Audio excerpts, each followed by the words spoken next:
In the autumn of 1999, the news was disheartening for lobstermen who worked the Long Island Sound. A once prosperous industry was suddenly crippled when a severe lobster die-off transformed the western part of the Sound into a burial ground.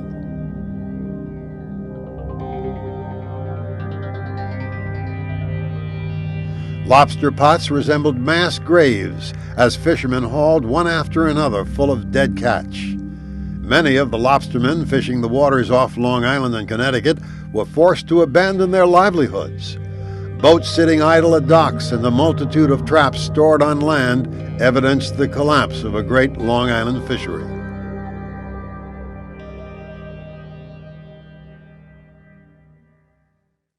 It was only a few years ago that lobstermen accounted for the largest number of commercial fishermen making their living in New York's productive waters. These fishermen worked from the Bronx and Westchester to Long Island's East End and were a strong presence in the Long Island Sound. Today, lobsters continue to be harvested from the Sound, but in greatly reduced numbers. The lobstermen who prospered just a half-decade ago are now struggling to make ends meet.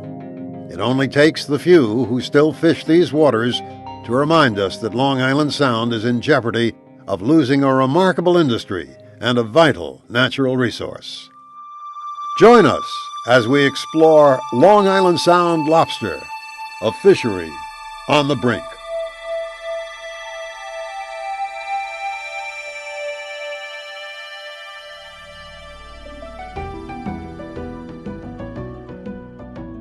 Our exploration begins under the water of our great estuary, Long Island Sound, a place of transition from earth to sea where salt water from the Atlantic Ocean mixes with fresh water running from rivers and the land.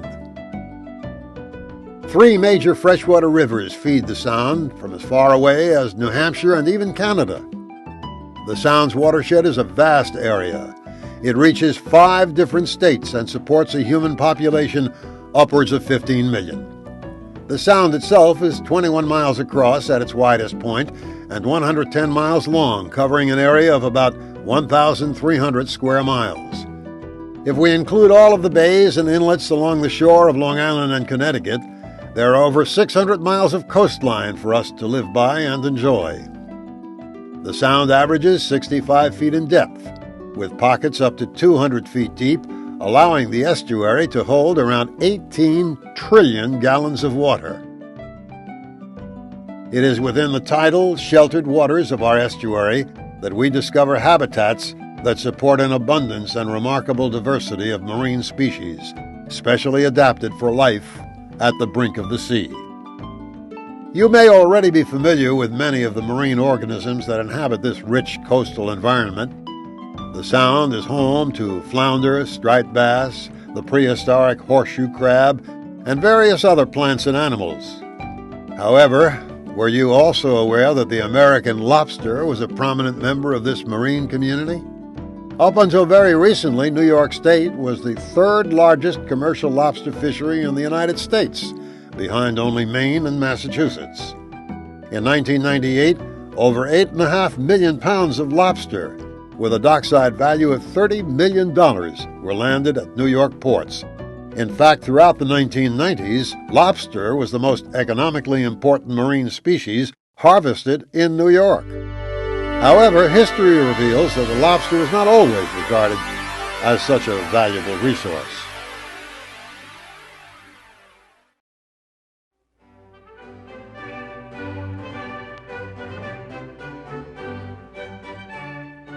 We are able to trace civilization's intrigue with the lobster back to ancient Middle Age and Renaissance times. Lobsters appear in the art and folklore of many cultures, including the great mosaics in Rome.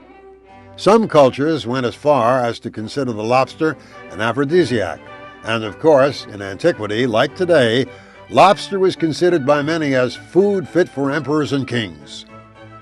The people of the Middle Ages and the Renaissance discovered that the animal had great medicinal value. Lobsters were pulverized, dissolved, and then used as general remedy for a variety of sicknesses, ranging from the simple stomachache to a cure for epilepsy.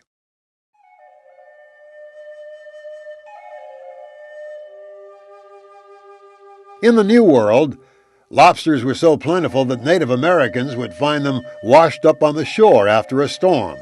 These beached lobsters were so abundant that they were used as fertilizer for fields and as bait for fishing.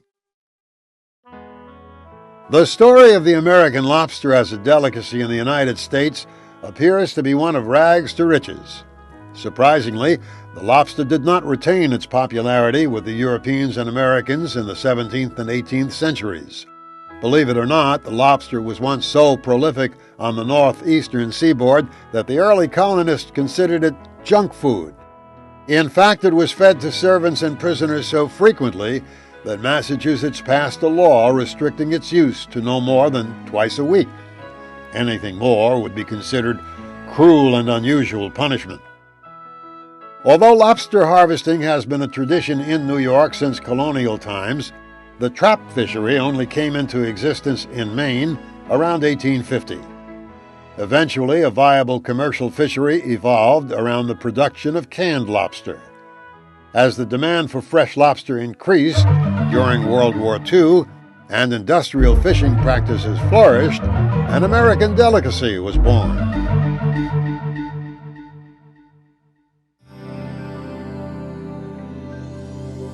The American lobster, Homerus americanus, can be found eating, breeding, and roving the ocean floors from Canada to Cape Hatteras, North Carolina.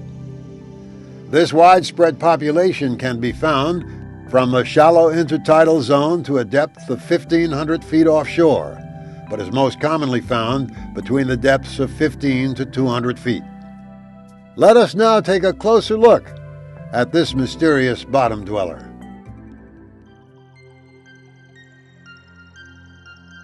The biology of the lobster is a complex, unique subject. And while many of us enjoy it boiled with dipping butter, scientifically speaking, a lobster is much more than a main course. It is a living creature with a family tree that might actually surprise you. A lobster belongs to the category Invertebrata, one of the two categories making up the animal kingdom. Unlike humans and other vertebrates, invertebrates lack a backbone. Lobsters have an exoskeleton or outer skeleton that is more commonly referred to as their shell. More notable is the fact that lobsters, like insects, belong to the invertebrate phylum Arthropoda. This means that lobsters are closely related to the mosquito, the grasshopper, and even spiders, which also have exoskeletons and possess jointed appendages. Lobsters have two main body segments. The first is known as the cephalothorax, which is made up of the head and the midsection. It is often called the body of the lobster and is covered by a hard shell called the carapace. The second part is the abdomen, which is commonly called the tail. Lobsters also have 5 pairs of legs, including the crusher and pincher claws. And just like humans, they exhibit handedness. The crusher is the dominant appendage and may be on the left side or the right. Their 10 legs place lobsters in the scientific class Decapoda.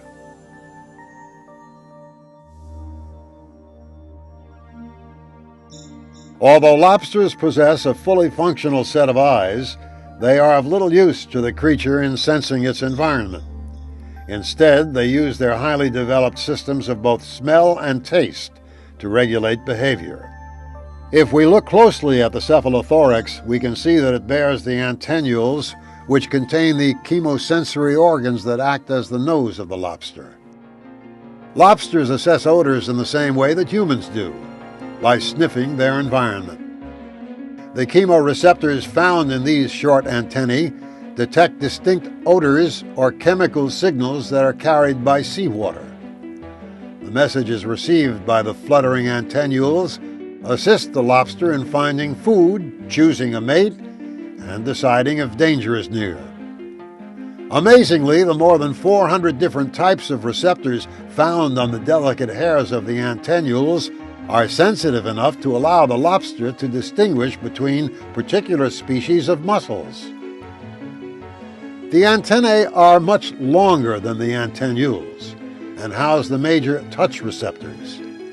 These large antennae can detect water movements, which help the lobster orient itself to currents and detect predators. Since lobsters are often active at night, this means of guidance helps them to move around the seafloor in darkness.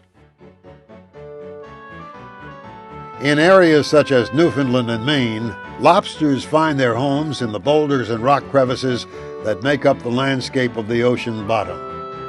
With their large claws, an adult lobster can dig away sand and gravel from under a rock, making a tunnel to safely burrow in during the daylight hours. However, the bottom landscape of the Sound is somewhat different from the floor of the New England coastline. For the most part, the floor of the Sound consists of mud and sand, with the occasional rock cluster.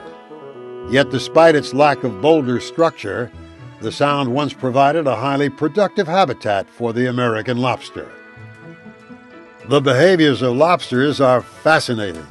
Studies have shown that lobsters can be aggressive and territorial in laboratory tanks, and recent investigations reveal that dominance hierarchies are often established quickly through complex chemical communication. Such interactions are now being evaluated in the marine environment, and there is new evidence suggesting that many of these complex behaviors between lobsters also occur in their natural habitats. Perhaps one of the greatest misconceptions about lobsters is that they are bottom scavengers. In reality, they prefer live or freshly killed food and generally reject dead, decaying material. Lobsters eat a variety of slow-moving, bottom-dwelling shellfish, like mussels, clams, worms, and crabs, and even small fish. The legs and mouthparts of lobster possess the taste organs. Their legs are used to probe the bottom sediment for food and pass these items to the feeding appendages.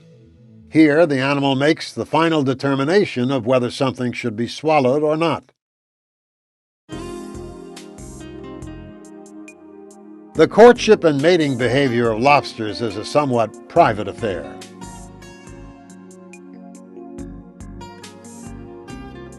Mating pairs often live under rocks and in deep, dark crevices where they remain hidden. Although much of what we know comes from laboratory observations, we do know that courtship occurs when a soft-shelled female lobster mates with a hard-shelled male in the summer or fall. The female then carries her fertilized eggs externally underneath her abdomen for a 9 to 12-month period. She vigilantly guards her eggs, which may number over 80,000, and provide them with much-needed oxygen by fanning her tail. When the eggs hatch, the larvae, which are about the size of a pen tip, float towards the ocean's surface and remain there for about 1 month. In these well-lit surface waters, the tiny and defenseless larvae must run the gauntlet of a variety of hungry predators. However, through the complex physiological process of molting, the larvae shed their shell and increase in size. Eventually, a lucky few will settle to the bottom and enter their next phase of life as juveniles. It is over the next several years that the juvenile lobsters must protect themselves from predators and find ample food to molt and grow. As they meet their energy requirements, these small lobsters begin to venture out on short trips to find food. By this time, however, they have a better chance of protecting themselves from predators because they are larger and more resilient as young adults. Depending upon environmental conditions and food supply, young adult lobsters generally molt their shell about twice a year, and after about 4 to 6 years will become a full-fledged adult, ready to reproduce and complete the life cycle. Eventually, they will reach the legal harvestable size and enter the commercial fishery at approximately 5 to 6 years of age. You've also probably heard stories about giant lobsters that are occasionally captured. It is said that over 1,000,000 years ago, lobsters were 5 to 6 feet long. Presently, the largest lobster ever recorded was caught off southern Nova Scotia in 1977. It weighed in at 44 pounds, 6 ounces, and measured 3 feet, 6 inches from the end of the tail to the tip of the largest claw. Today, a 3 or 4 pound lobster is considered a good-sized meal. This is because most lobsters are harvested once they reach legal size, about 1 to 2 pounds. However, even the largest well-armored adult lobsters are vulnerable to predators, the most efficient of them being humans.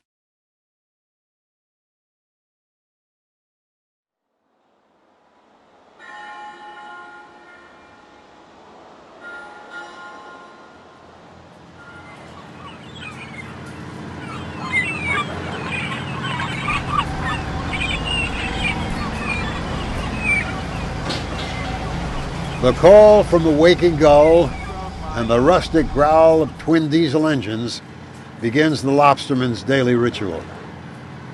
Under the cover of morning darkness, the lobster boats of Long Island head out to the sound from their ports. A rising sun greets our fisherman on the water aboard his most steadfast companion. The earliest hours of a new day belong to the lobsterman and his boat. This is his working world, and he will often maintain his vessel as we would our own homes. With such a rich history of Long Island fishermen harvesting lobster, it is also important for us to understand and appreciate the characteristics of this intriguing livelihood. The lobster boat is typically a sturdy and efficient work vessel, with a crew consisting of a captain and 1 or 2 deckhands. Together they create an efficient team, setting and hauling traps, making repairs, and, with any luck, catching lobsters. Like all fishermen, the lobsterman is a predator of the catch he seeks. His occupation as such is much more than just a job. It is a way of life, and lobstermen are in a distinct class of fishermen. Synonymous with his prey, he is solitary and self-sufficient, yet competitive and territorial. He is one of the only true predators of the lobster and at times an adversary of his fellow fishermen. Stories reveal encounters between captains with guns and the malicious cutting of a competitor's trap lines. As these fables may vilify and romanticize the lobsterman as an open water combatant, it is important to remember that these isolated events do not encompass his true essence. He would be more accurately portrayed as a hard-working, entrepreneurial individual who is typically more at home on the water than on land. Yet most importantly, he is an indispensable part of Long Island's community and heritage. The art of lobster fishing requires gear and the know-how to use it. The lobster pot is the most recognizable piece of gear that the lobsterman uses. Although traditionally made of wood, today's traps are typically vinyl-coated wire pots. These pots are usually set in the water in a series of 5 to 15 traps called a trawl. As the boat moves forward, the first traps drag the remaining traps into the water. This maneuver may create peril if the fisherman is not careful. One wrong move and his foot or hand may become tangled in the trawl, with the potential for hundreds of pounds of gear to drag him into the depths of the Sound. But care is taken and the day goes on.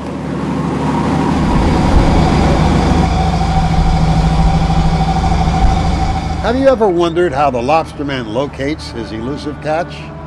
It's really a marvel. He fishes his waters with the finest weapon, familiarity. He paints a mental picture of the ledges, rock piles, and bottom configurations as vividly as most of us envision our way home. This is not to say that the lobsterman is without electronic devices to assist him in his endeavors. It is common for his boat to be equipped with a depth sounder to aid the captain in finding underwater structures. Radar helps locate buoys and navigational points in almost any weather conditions. The VHF FM radio gives lobstermen static-free communication many miles from port and is a forum for comic relief throughout the day.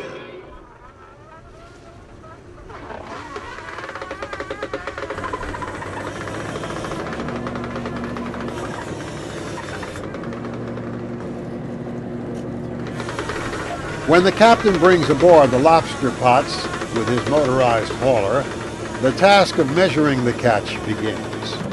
The captain and his deckhands use a metal gauge, a device used to measure the lobster. If the animal is too small or is an egg-bearing female, it must be released immediately.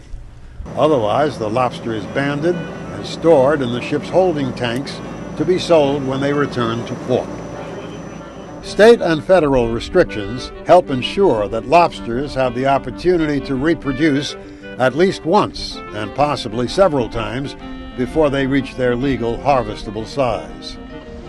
These and other regulations are crucial to ensure that an established and healthy resource is maintained. However, despite even the best conservation efforts, the unpredictable can happen.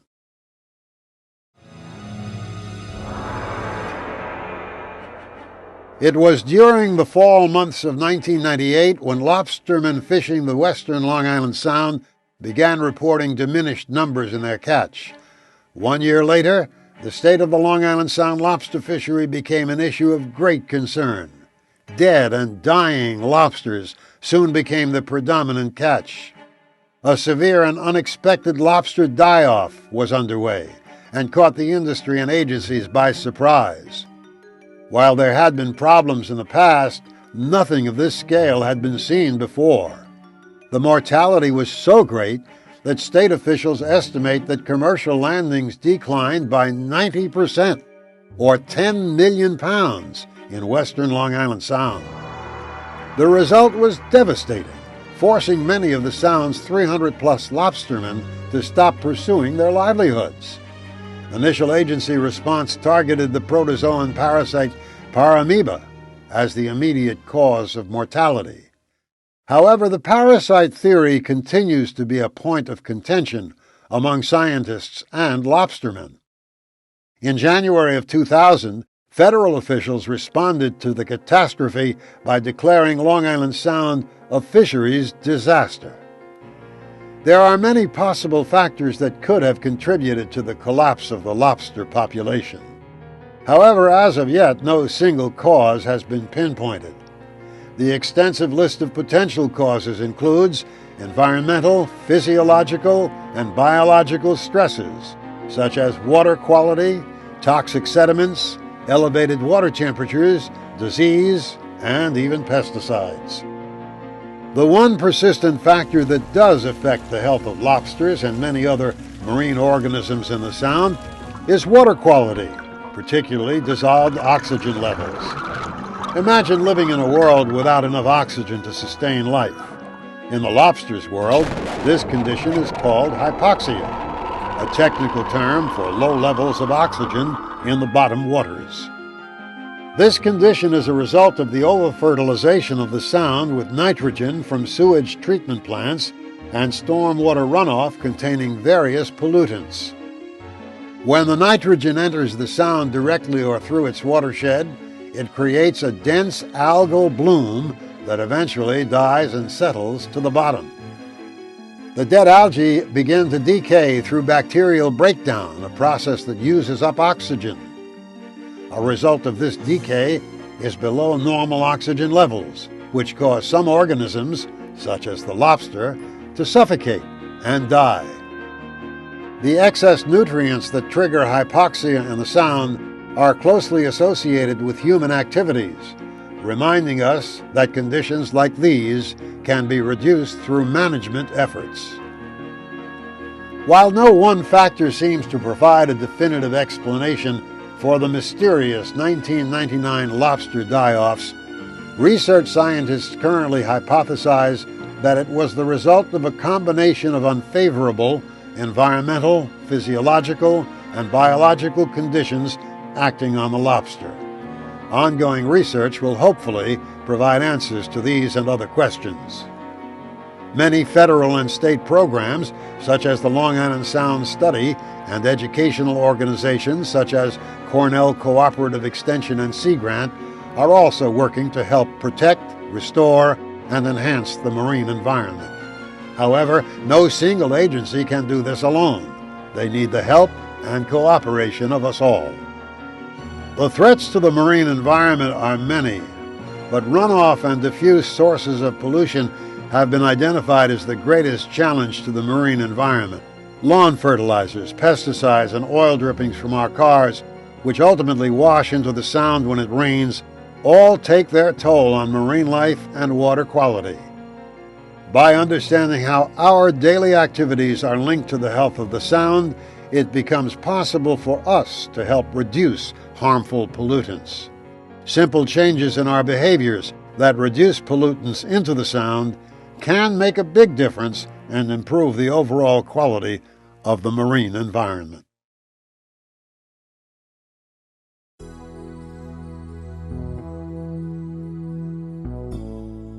The Long Island Sound is a treasure chest filled with natural resources.